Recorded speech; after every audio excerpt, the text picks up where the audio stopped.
Do it for the culture. They gon' bite like vultures. Wait. Alright, so first it started, I'm from Brooklyn, New York. So from Brooklyn, how did I make it from Brooklyn to the Bay? Alright, so I used to be a barber. I used to own 2 barbershops, so it's funny that we had the shop. Yeah. And it's funny that when I moved out here, my ex-wife, my first wife, I'm on my second wife now. She actually brought me here, and I think actually Coin shaped me up too. That's funny. Okay. Yeah, so that was this is the first barbershop I ever let cut my hair in the Bay too. So that's funny crazy. I was like, yo, this is crazy. Damn. I was here before. Yeah. Yeah. So in Brooklyn, I moved from Brooklyn to Queens, and then when I went to college in Queens, I went to Queensborough Community College. Okay. I met this dude that used to work with DJ Clue. Okay. His name is Drew Cartier. And this is 1997. Okay. He had on this when the Jordan 13s came out. They had the red, white, and it had the black bottoms. Okay. You know, and at that summer it was the Olympics, so he had changed the black on the bottom to royal blue. So it was red, white, and blue. And I ain't never seen nobody had painted Jordans before. And I was a barber, so barbers making money. So I had bread. And I was like, and I never wore Air Force Ones because in New York it's like everybody got Air Force Ones. So I'm like, that's the broke dudes. Right. So I'm like, I only wore Jordan. So I was like, yo, I'm buying every Jordan. And I asked him, like, yo, how you change the color? He's like, oh, I bought this. I asked him, like, yo, how you change the color? He's like, oh, I bought this paint and I just, you know what I'm saying? I just did my thing. Yeah. We gonna get into that. We gonna say all. Yeah, for sure. Give them all the smoke. Let's get back to We was in Queens. Yeah. All right, so I met Drew Cartier, and he was painting his Jordans, but he only painted that one shoe.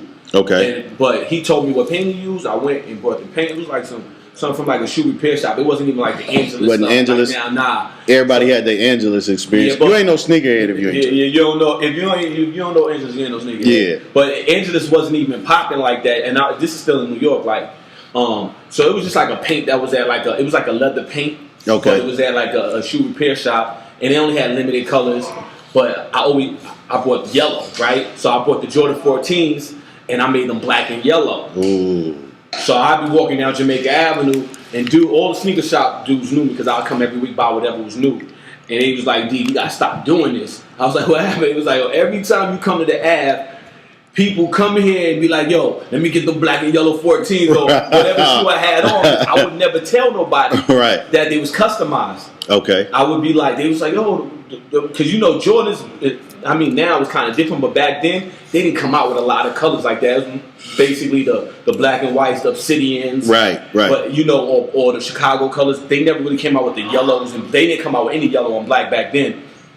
So, people would be like, yo, black and yellow, where you get those from? And my sister was in the Army, so I'd be like, yo, my sister's in Germany in the Army. The Jordans is different out there. She said these to me. Okay. Because I always wanted to, I wasn't doing it for money, I was doing it to stand out. So I always would do like some crazy color like aqua blue. To me, that's rule number 1. Yeah, you got to be fly, you got to stand out. And especially in New York. Like in New York, that's what we do. Like, we go to school not for the grades. We go to school to stun on niggas. We go to school to shit on niggas. Like, yo. Okay, why you in the middle of your story? Yeah. We don't know vultures. We got to talk that shit. Yeah. What's the flyest borough? The flyest borough is Brooklyn. Oh, the Harlem niggas. Wait, Harlem niggas finna be mad. Harlem niggas. But it's dead ass between Brooklyn and Harlem. And the funny thing is, like, my mom's from Brooklyn and my dad is from Harlem. So you got that mix. All my brothers and sisters on my dad's side, they Harlem. Man, okay. Where about in Brooklyn? Oh, I'm from East New York. East New York. Okay. Okay. But yeah, so that's how I did it. That's how I started. And then after 2 years of doing that, lying to people, telling them, oh yeah, I'm getting this from a different country because my sister in the Army. Okay. People started catching up. Okay. And then people started painting their Jordans. Now, I could paint, I would do the color swaps, basically what we call it now. Like, oh, if it's red, I take all the red off, turn it black. Okay. Or turn it yellow or pink or whatever color, right? Uh-huh. Then you have other people who's really nice artists, like who do portraits, starting to paint portraits on the shoes. I'm like, man, I can't compete with that. Right. I can't, my drawing skills ain't that level. Right. So from there, I was like, what can I do to beat them now? So that's when I started taking the shoes apart. Okay. Taking them apart and adding fabric. I was like, see, when it comes to this fabric, I know they can't rock with me. I like my mom. Now, what gave you the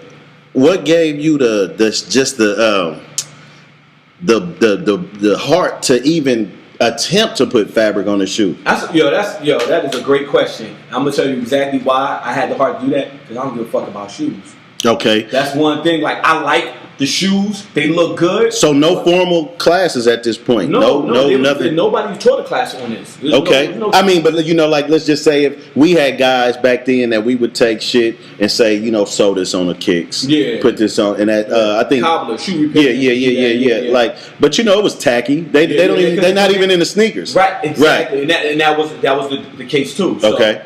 So when it came to the fabrics, like my mom is a fashion icon, right? Okay. So my mom, she can sew an outfit. She used to do this. Like, I never seen her before she retired. She never wore the same outfit twice. She would come home from work, make a new outfit to wear to work the next day. Like, that's where I come from.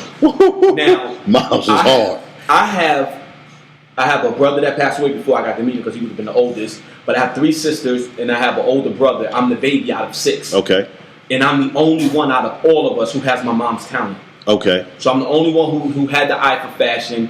And at 6 years old, my mom used to send me to Brownsville to the fabric stores to buy her fabric. She would give me fabric swatches. A fabric swatch is a square of fabric. Right. You take it, and then she would be like, baby, go give me 5 yards of this. Okay. And then she would give me the money.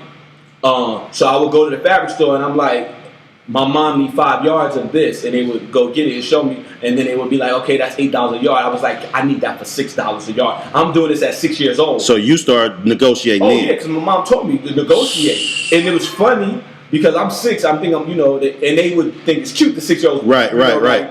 Trying to draw me down. Right. But they would then call my mom and be like, yo, Junior just came, he got the fabric on his way home. I'm thinking I'm so independent, but they knew my mom so well, they was like, yeah, he got us down to $6 a yard. Okay. But they would call it like, he just left, he's on his way home. Okay. Because I would even at 6 take the subway. Go ahead. So even at 6, I would take the subway to the garment district in Manhattan. Okay. At 7, 8 years old, I was taking the train. That's unheard of. Like now, I would never even let my children go across the street without me seeing them. Yeah. But I would take the subway for an hour to go get fabric and bring it back. Okay. I never ever had the want to know how to sew or make clothes. Even though my mom was doing all this amazing stuff, I never wanted to do that because, I thought that men's sewing was gay. Right. You're in the hood. You know what I'm saying? You live in the projects and you know how to sew. Like, that's just not gonna go over well. That's how we came up. Exactly. So it wasn't until college, and I'm like 20 at this time. When I'm 20 years old, I'm like, man, I like this fashion thing.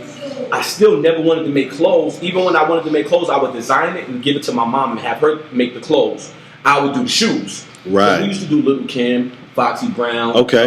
Back then, Joe Buttons when he had the pump it up head. Okay. We used to do a lot of custom outfits for like rappers and stuff like that. Okay. And I would do the shoes to match it. Okay. So when it came to the learning how to actually put the fabric on shoes, I always was somebody who was like, yo, I'm just gonna take it apart and figure it out. So I was cutting up $150 Jordans, that's what they used to cost, cutting them up, figuring it out. And then my mom, she also was big into shoes, but like women's shoes, not sneakers. This is Off-White before Off-White. Yeah. So my mom, she was into to shoes, so I would always. Go ahead. I'm just all right. Sorry. Yeah. So I would always take her shoes to this shoe repairman named Augie, and Augie would fix my mom's shoes. So I was like, okay, he does shoes. Maybe he can tell me how I could put this fabric onto shoes. Okay. So that's how I started. I went to his shop. I said, Augie, I used to go to Chinatown in New York, Canal Street. And this is how it really blew up. I used to buy bootleg Gucci trench coats for $110. Okay. Right? And I used to cut them all up and do the Gucci Air Force Ones. So I was doing the Gucci Air Force Ones. I did Jadakiss Knock Yourself Out video, did Cormega's video. I remember. I can clearly remember. That was when it really first. Your work was getting some good looks. Yeah, it was getting looks. Like even from the funny thing is, I did Cormega's joint, and at the Cormega video shoot for Get Out My Way, I met Husalah. Okay. Okay. He was out there, and we were in the video together. Wow. And he seen it, and this is crazy because there's no Instagram, no social media, and he would come all the way from Pittsburgh, California, you know, and fly to New York to my shop and bring me Air Force Ones, and I would do his up, and he would bring them back out here to the Bay, and nobody had that at that time. That's crazy. You know what I'm saying? And it's crazy. I'm back here. I'm here in the Bay now. I never knew how I would get to the Bay. Wow. And I run into a dude like not too long ago. That's Husalah. crazy. I'm like, yo, this is crazy. Remember Shout out to Hus. Yeah, we met in 2001.